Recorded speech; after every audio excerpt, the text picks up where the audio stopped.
मुंबई की company Glenmark pharmaceuticals ने कोविड-19 से मामूली रूप से पीड़ित मरीजों के इलाज के लिए एक दवा बनाई है। यह एक तरह की एंटीवायरल दवा है। इस एंटीवायरल दवा फेविपिराविर को फेबी फ्लू ब्रांड नाम से पेश किया गया है। कंपनी ने शनिवार को यह जानकारी दी। इस कंपनी ने शुक्रवार को कहा था कि उसे भारतीय औषधि महानियंत्रक से इस दवा के निर्माण और मार्केटिंग की अनुमति मिल गई है। कंपनी ने कहा कि फेबीफ्लू कोविड-19 के इलाज के लिए फेविपिराविर दवा है जिसे मंजूरी मिली है। कंपनी के निदेशक ग्लेन सल्दाना ने कहा कि यह मंजूरी ऐसे समय में मिली है जबकि भारत में कोरोना वायरस के मामले पहले की तुलना में सबसे ज्यादा तेजी से बढ़े हैं। इससे हमारी स्वास्थ्य सेवा प्रणाली काफी दबाव में है। उन्होंने उम्मीद जताई कि फेबीफ्लू दवा जैसे प्रभावी इलाज की उपलब्धता से इस दबाव को काफी हद तक कम करने में मदद मिलेगी। सल्दाना ने कहा कि क्लिनिकल परीक्षणों में फेबीफ्लू ने कोरोना वायरस के हल्के संक्रमण से पीड़ित मरीजों पर काफी अच्छे नतीजे दिखाए। इसके अलावा यह खाने वाली दवा है जो इलाज का एक सुविधाजनक विकल्प है। उन्होंने कहा कि कंपनी सरकार और चिकित्सा समुदाय के साथ मिलकर काम करेगी ताकि देश में मरीजों को यह दवा आसानी से उपलब्ध हो सके। यह दवा चिकित्सक की सलाह पर 103 रुपए प्रति टैबलेट के दाम पर मिलेगी।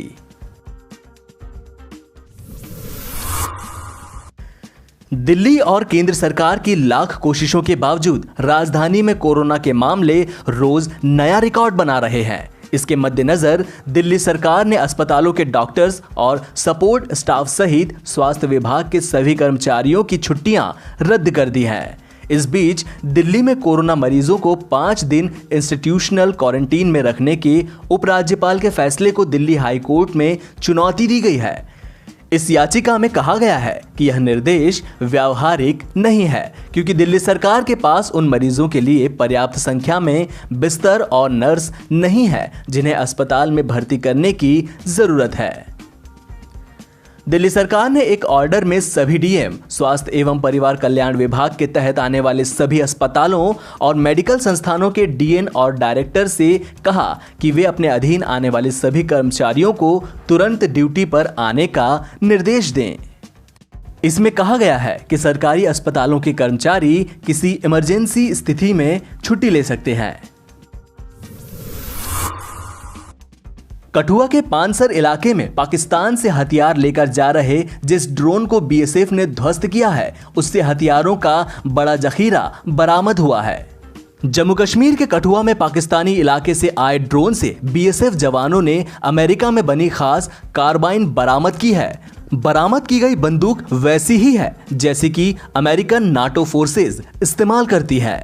कठुआ के पानसर इलाके में पाकिस्तान से हथियार लेकर जा रहे जिस ड्रोन को बीएसएफ ने ध्वस्त किया है उससे हथियारों का बड़ा जखीरा बरामद हुआ है। इस ड्रोन से जवानों को एक अमेरिकन कार्बाइन भी मिली है। जम्मू कश्मीर के कठुआ जिले में सीमा पार से आए ड्रोन से जो हथियार बरामद हुए हैं वह किसी बड़ी आतंकी साजिश की ओर इशारा कर रही है। इस ड्रोन के जरिए पाकिस्तानी सेना की शह पर अमेरिका की एक बंदूक भी भेजी गई है जिसे बीएसएफ ने अपने कब्जे में ले लिया है। कठुआ में बरामद हुए ड्रोन से यूएस में बनी M4 कार्बाइन बनी है। ये कार्बाइन वही हथियार है जिसका इस्तेमाल अमेरिका की नाटो फोर्सेज तालिबान के खिलाफ ऑपरेशन के दौरान करती है।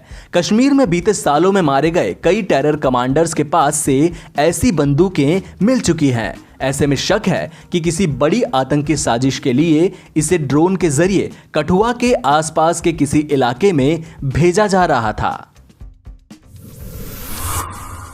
दुनिया भर में कोरोना वायरस के कहर के कारण अंतर्राष्ट्रीय उड़ानें बंद हैं। भारत सरकार विदेशों में फंसे भारतीयों को लाने के लिए सीमित संख्या में अंतर्राष्ट्रीय उड़ानें संचालित कर रही है, लेकिन अंतर्राष्ट्रीय उड़ानों के शुरू होने की फिलहाल कोई संभावना नजर नहीं आ रही। नागरिक उड्डयन मंत्री हरदीप सिंह पुरी ने शनिवार को कहा कि अंतर्राष्ट्रीय उड़ानें कब शुरू होंगी दूसरे देशों पर निर्भर करेगा।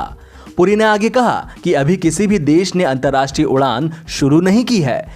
हम कब अंतर्राष्ट्रीय उड़ानें शुरू करेंगे यह दूसरे देशों पर निर्भर करेगा। जब वे अपने यहाँ अंतर्राष्ट्रीय उड़ानों को आने की अनुमति देंगे तो इन्हें शुरू कर दिया जाएगा। जब तक ऐसा नहीं होता है तब तक हमारे पास कोई विकल्प नहीं है। तब तक हम विदेशों में फंसे भारतीयों की स्वदेश वापसी के लिए सीमित उड़ानें जारी रखेंगे। उन्होंने कहा कि लॉकडाउन के दौरान विदेशों में फंसे 2,75,000 भारतीयों को विमान और जहाजों के जरिए स्वदेश लाया गया है।